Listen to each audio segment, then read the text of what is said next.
여러분 안녕하십니까? EBS 초대석 정관용입니다. 의술로 아프리카인들을 구한 슈바이처 박사, 모르는 분들 없죠.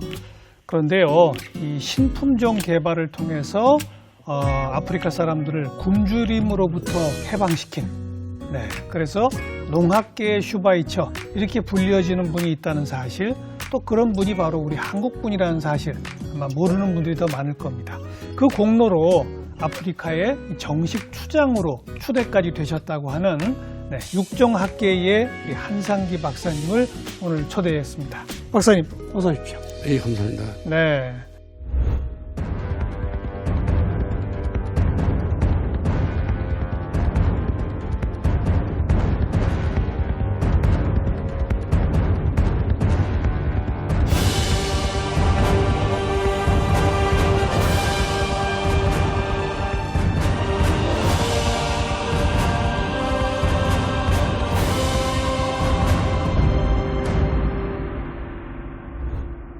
아프리카 어느 나라에 처음 인연을 맺기 시작하신 거예요? 나이지리아라는 나라인데 나이지리아. 서부 아프리카의 아주 가장 이제 지도적인 그런 나라입니다.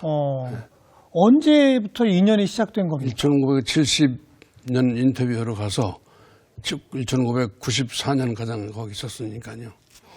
1970년부터.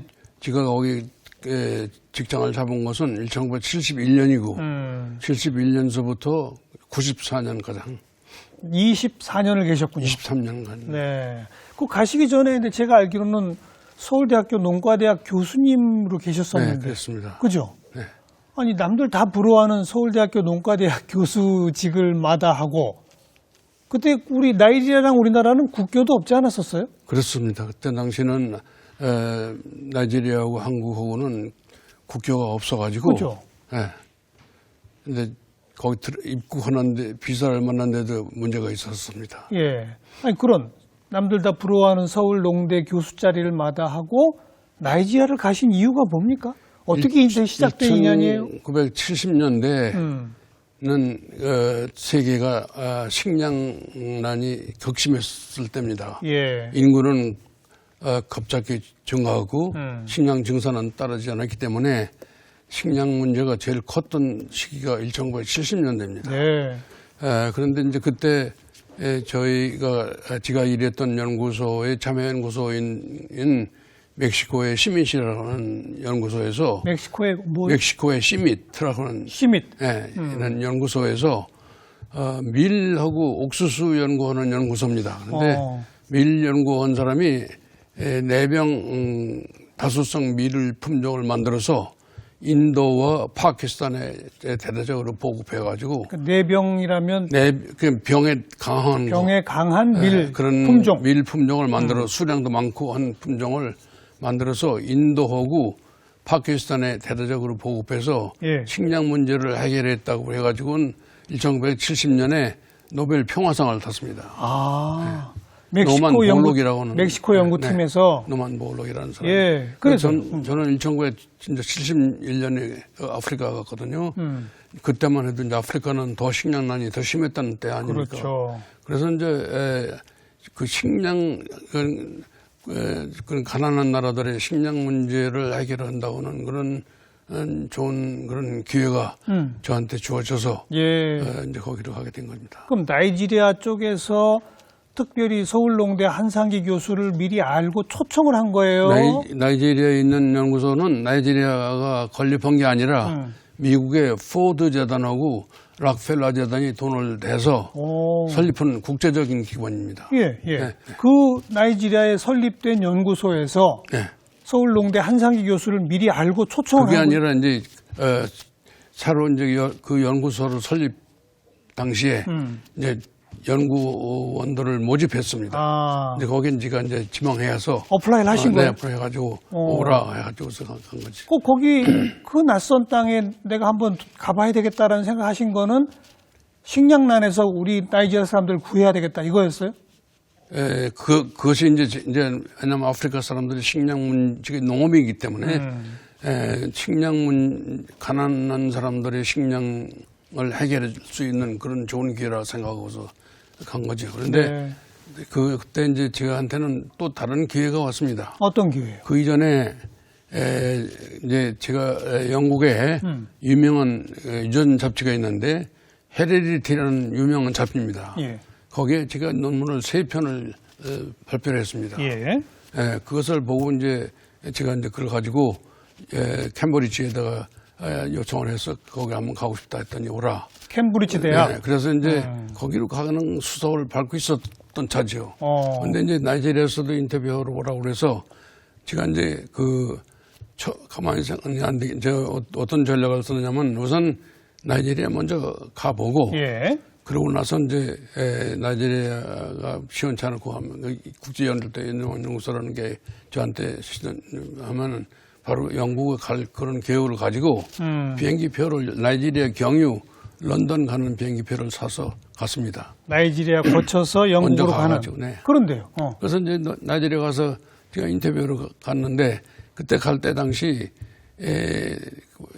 그때는 아주 교통이 어려웠던 때 아닙니까? 아유, 뭐 그래서 지금하고 비교할 수가 없죠. 서울 출발해가지고 홍콩 가서 하루 전에 자고, 홍콩 가서 이제 인도 bombay라는 데 가서 하루 전에 자고, 그다음에 이제 그 다음날 에이덴 걸쳐서 아디스아바바 에티오피아에 가가지고 거기서 이제 비행기 환승해가지고.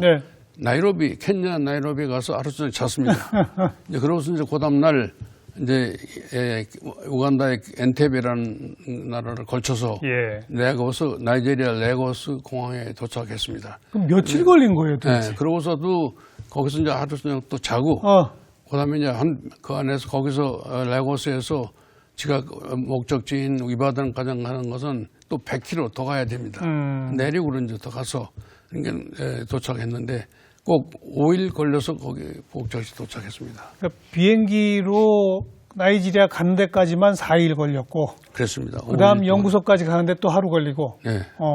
가봤더니 어땠습니까, 연구소가? 1,500정보의 땅에다가 이제 거기서 이제 연구소를 짓고, 그다음에 그 안에 이제 우리가 작업적으로 먹을 수 있는 물 작업하기 위해서 거기다가 이제 호수를 700정보 호수를 만들어주고 뭐 이런 그런 거대한 계획을 보여주더라고요. 그래서 이제 그다음에 제가 해야 될 작물 연구가 뭐냐, 이제 그것도 알려주는데 뭐냐면 아프리카 사람들의 주식 작물인 카사바. 그다음에 얌이라는 것이 한국의 마와 마찬가지. 얌. 그다음에 이제 고구마. 그다음에 이제 나중에는 후에는 바나나, 식용 바나나를 연구하게 됐습니다. 그것이 아프리카 사람들의 주식 작물이거든요. 그런데 주식 작물인데 옛날에 그 영국 사람들이든지 프랑스 사람들이 그 식민지로 돼 있던 나라들 아닙니까? 아프리카가 식민지, 영국 식민지하고 이제 프랑스 식민지 나라들이 많이 있거든요. 그런데 이제 그 사람들이 와가지고 농업 연구하는 것은 그 사람들한테 중요한 현금 작물, 현금성 작물, 그다음에 이제 고무나무, 그다음에 코코아, 초콜릿 만드는 코코아, 그다음에 오일팜 이런 것에 대한 연구는 많이 했어요. 그런데 이제 아프리카 사람들이 식량 작물인 카사바니, 예민이, 고구마 이런 것에 대한 것은 연구 안 했어요. 전 연구가 거의 안 됐습니다. 그러니까 그래서 하나의 개척적인 연구를 지금 시작한 거예요. 유럽 사람들이 자기들한테 필요한 작물에 대한 연구만 했지. 많이 했지. 아프리카 사람들 식량에 대한 연구는 안 했었는데 못했습니다. 그 연구를 맡기고 싶다 이렇게 된 거로군요. 개척적인 그런 연구였습니다. 그런데 좌우간 같은 그렇게 5일씩이나 걸릴 정도로 먼 나라인데다가 연구소는 아직 완전히 설립되지도 않은 상태였고, 그죠? 물론 규모는 굉장히 컸던 것 같습니다만은 그런데 선뜻 내가 거길 가야 되겠다? 캠브리지는 포기하셨어요? 이제 그것은 이제 그 설픈 거라든지 목적이라든지 제가 그런 얘기를 듣고 너무 감명받고 영국 가는 것을 포기하고. 아예 영국을 안 가셨어요? 안 갔습니다. 다시 또 이제 한국에 직접 돌아와서 이제 집사람 설득하고 뭐 갈 준비했어요.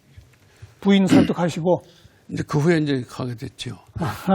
아니, 그런데 그 나이지리아 처음 가보셨을 거 아니에요? 제가 이제 처음에 저만 가봤지. 그러니까 혼자 네, 가셔서 혼자서 갔었죠. 누굴 만나서 무슨 얘기를 들었는데 그렇게 내가 여기 꼭 와야 되겠다라고 결심하신 거예요? 네, 그러니까 그 연구소에 가서 제가 이제 인터뷰하고 그래서 이제 부소장한테서 그 부소장이란 거기 당시에 연구소 소장은 미국의 노스다코타 대학의 총장을 지낸 사람이었고, 예. 그다음에 부소장이라는 사람은 미네소타의 크록슨 그 분교의 교장을 지낸 사람이었습니다. 이제 그 사람 부교 소장의 그 설명을 듣고 개발 목적이라든지, 네, 네. 그다음에 그 설립 목적이라든지 이제 거기서 개발 계획이라든지 이런 것을 듣고 영국하는 걸 포기하고 바로 곧장 한국에 돌아왔습니다. 그러니까 아프리카 사람들 이 식량난 해결하기 위해서 제대로 된 연구를 한번 해볼 수 있겠구나 이런 어떤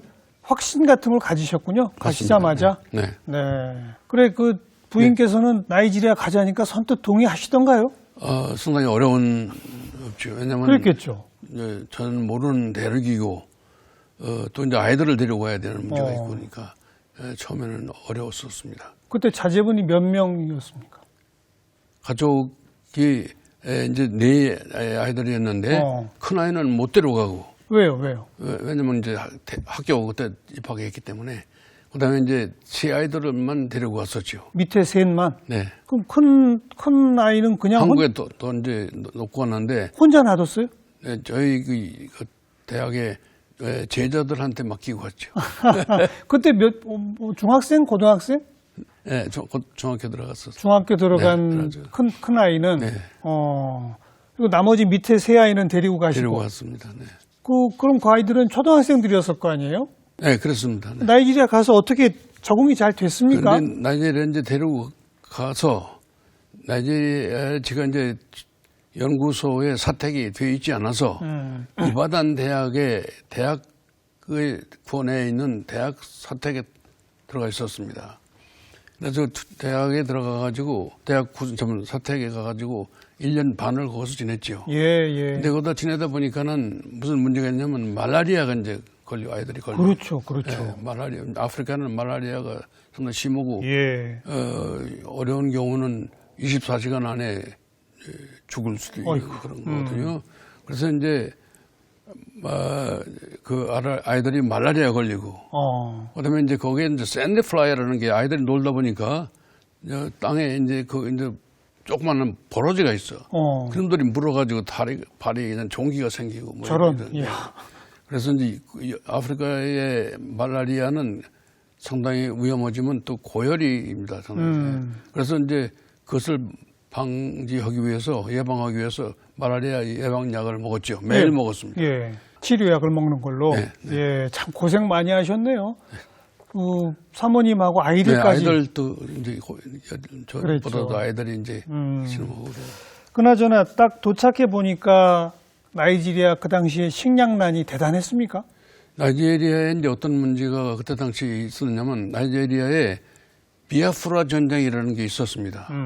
매우 극심한 전쟁 내란이었죠. 내전. 네, 아주 굉장히 큰 내란이 있었는데 그 내란으로 인해서 이제 식량도 부족했지만 이제 전쟁이 일어나면 농사들을 못 지니까 못하죠. 식량도 부족했지만 그때 이제 어떤 일이 생겼느냐면 그 사람들이 주식작물인 카사바에 가서 병이 발생했어요. 병충해가. 네, 병이 어떤 병이냐면 카사바 바이러스 병이라는 거하고 카사바 백테리아 병이 두 가지 병이 발생해가지고 카사바가 다 죽어갔어요. 그러니까 이제 그 나이지리아 정부에서도 그런 그 나이지리아 이제 어려운 사람들이 주식작물이 다 죽어가니까 그에 대한 저항성 품종을 만들어라. 그래서 그것이 저의 주 목적이었습니다. 근데 아무튼 막 가셨을 때는 내전에다가 병에다가 뭐 굶는 사람이 많았어요. 굉장히 많았어요. 전쟁 중에 그다음에 전쟁으로 인해서 그다음에 이제 카사바 병에 인해서 아마 호덕인 사람들이 많았을 근데 겁니다. 카사바가 뭐예요? 그 전에 알고 계셨어요? 카사바라는 건 저는 아프리카 가기 전에는 보지도 듣지도 못한 작물이었습니다. 그런 작물을 저한테 제가 연구를 하라는 했는데 참 용감한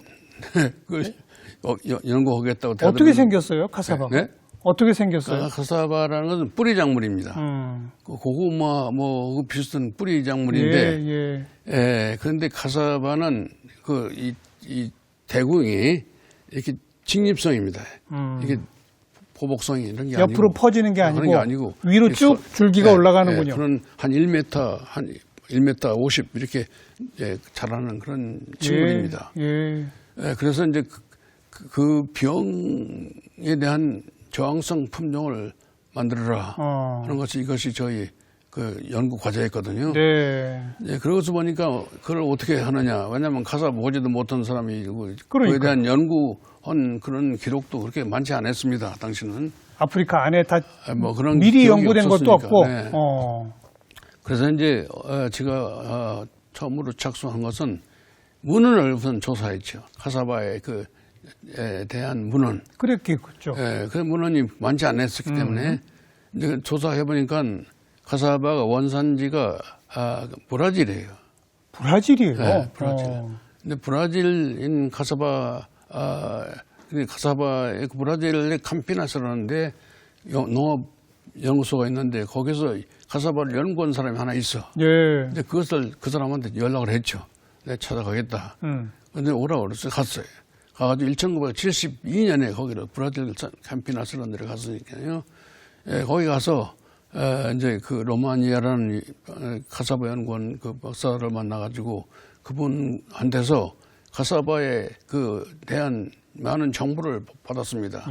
카사바 어떻게 교배를 하느냐, 그다음에 이제 카사바 종자가 생기면 종자를 어떻게 발화시키느냐, 이것도 어려운, 왜냐하면 저는 모르는 그런 상태에 있으니까요. 그러니까 가장 기초적인 카사바 연구를 브라질 가서 이제 배워오신 거네요. 배운 거죠, 방법을. 그다음에 그러고서 이제 그 사람한테서 카사바의 종자를 받아왔습니다. 왜냐하면 카사바는 대궁 이제 번식이 대궁으로 번식을 하거든요. 잘라가지고 이를 대궁을 잘라서 번식을 하는데 그냥 줄기를 꽂으면 되는 거예요? 꽂으면 되는 거죠. 근데 대궁을 가져올 수는 없습니다. 왜냐하면 그걸 가져오면은 병과 포로지도 같이 가져올 수 있어요. 그렇죠. 그래서 제일 안전한 방법은 종자로 가져오는 방법. 그래서 종자를 얻어 가지고 왔죠. 종자를 얻어 가져와서 그 사람한테서 배운 대로 종자를 발화시키고, 그다음에 그것을 이제 계통화 해가지고 한 수천 개를 만들어 가지고 이제 그것하고 아프리카 현지에 이제 있는 아프리카 나이지리아에 있는 그 재래종 있지 않습니까? 그것을 다 수집했죠. 한 100개. 나이지리아에 한 100개 정도를 수집했어요. 카사바 종류만 100가지가 돼요? 나이지리아에 있는 재래종. 그렇게 많은 종자를 다 수집한 이유는 뭡니까? 그 이유는 이제 그것을 수집해가지고 거기서 그러니까 내병성인 것 혹시 있는가 조사를 해봐야 되거든요. 모든 종자를 다 키워서. 네, 맞아요. 근데 나이지리아 그걸 한 100개 정도를 수집했는데 다 약해요. 아이고. 저는 다 약해. 그래서 이제 결국은 그것을 이제 해결하기 위해서는 외부에서 한 다른 소스를 들여와야지. 그게 브라질에서 온 종자? 브라질에서 가져온 것하고 나이지리아에서 이제 한 것도 교배를 했죠. 교배를 해가지고 교배 종자를 만들어가지고 이제 저항성인 계통들을 제가 이제 만들어 어떻게 만드냐면은 종자를 이제 심어가지고 그것을 계통화해가지고 왜냐하면 그 영양번식 카사바는 영양번식하는 작물이기 때문에 계통으로 만들어요. 그 계통 만들어가지고 이제 주사 백테리아의 서스펜션을 만들어가지고 주사기로다가 그 하나하나 다 주사를 줬죠. 그래가지고 백테리아 병에 대한 저항성을 검증했습니다. 그래서 검증해가지고 그다음에 바이러스 병에 대한 검증도 하고 그래서 카사바 저항성인 계통들을 선발하게 된 거죠. 그럼 그 연구하시는 게 이제 71년에 가셔서부터 시작하셔가지고, 그죠? 모두 몇 년이나 걸려서 완성하신 겁니까? 그래서 이제 6년 차에 가서 6년 차에 가서 저항성 계통을 만들었습니다. 그래가지고 그러면 이제 저항성을 만들어가지고 만들어놓으면 뭡니까? 그것이 농민들한테 보급이 되지 않으면 네. 아무 때나 쓸데없는 당연하죠, 거거든요. 당연하죠. 그래서 이제 나이지리아는 큰 나라고, 그다음에 이제 나이지리아에 보급 체제가 없었어요. 정부가 그런 역할 못해요. 없었으니까 옛날에 그래요? 보급 체제가 없어 거의 뭐 있었. 근데 그래서 이제 보급한 방법이 이제 없지 않습니까? 나이지리아 면적이 우리나라의 우리나라에 한 4배 정도. 4배 정도, 한반도 전체에 네. 그 정도나 되는 넓은 땅인데, 근데 이제 카사바가 재배되는 데는 비가 많이 오는 지대입니다. 그다음에 거기에 이제 석유가 많이 나거든요. 그렇죠. 비가 많이 오는 지대. 산유국이죠. 네, 석유가 많이 오는 델타 지역에. 근데 거기가 카사바 병이 더 심해. 예, 그래서 이제 어떤 지가 전략을 썼느냐면 카사바 개량된 그 내병성 카사바를 예. 이제 트럭에다 싣고 조수하고 다니면서 이제 장바닥에 가가지고 그 나이지리아 사람들 설득해서 예. 나눠주기도 하는데 그냥 공짜로. 그런데 처음에는 이 사람들이 이제 안 받아. 근데 이제 설득을 하고 시장에 가서 이제 그걸 대를 갖다가 이제 내서 보여줬으면서 하니까 이 사람들이 막 달려들어 여자들이. 그래가지고서 시장에서 여자들한테 나눠줬고, 그다음에 이제 한 가지 방법은 또 무슨 방법을 썼냐면 대를 싣고 다니다가 카사바가 다 죽어가는 그런 집 있지 않습니까? 이 병 들어 있는 곳. 갖다가 꽂고 갔어요. 조소 다니면서 꽂아놓고. 그러니까 지나가다가 네, 카사바 병 들어 있는 남해밭에 맞다. 그냥 막 갖다 꽂아놓고. 처음에는 그 집 앞에니까 집에 가서 이제 문을 두드리고 아무 사람이 없으면 꽂고 하고. 몰래. 네, 몰래. 근데 그렇게 하고 났다고 이제 얘기를 하니까 나이지리아 사람들이 또 문제를 삼는 거예요. 뭐냐면 그렇게 하면은 나이지리아 사람들이 거기다가 이제 무슨 해코지를 그렇죠. 그런 전통적인 거 뭐 이런 게 있었습니까? 믿음 같은 게 이런 게 있으니까 그러니까 우리 해코지를 해고 갔다고 이렇게 해주고서 좋게 생각하지 않을 거다. 나는 그래서 그랬죠. 이걸 나중에 이제 자기네들이 다 죽어가는 카사바 옆에 새로운 아주 건강한 카사바가 나오기 때문에 이거 하늘이 주신 선물이다. 이렇게 생각할 거라고. 근데 그 말이 맞았어요. 그런데 그 가셔서 한 6년 걸리셔갖고서 개발하신 그 신품종은 수확량이 기존에 있던 품종에 비해서 몇 배나 나오는 거예요? 이제 병에 죽어가는 거니까 뭐 없는 데서 있는 거지.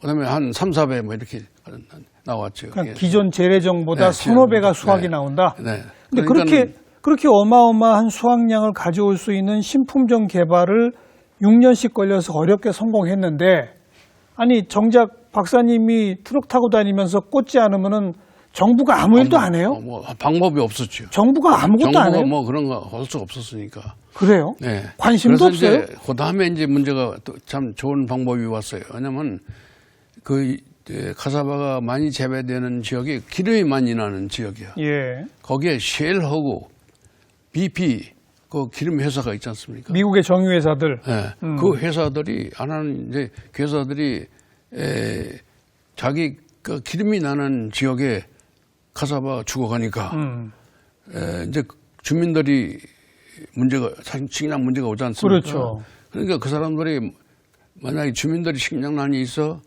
그다음에 그 사람들이 문제를 일으켜, 그러면 곤란한 문제가 오니까. 곤란하죠. 그러니까 이제 쉘 BP 소개 회사가 저한테 연락이 왔어. 가지고서 그 카사바 개량한 카사바를 증식하자. 그래서 이제 대대적인 면적을 주 사람들이 만들어줘서 예. 거기다 이제 카사바를 심어가지고 증식을 했죠.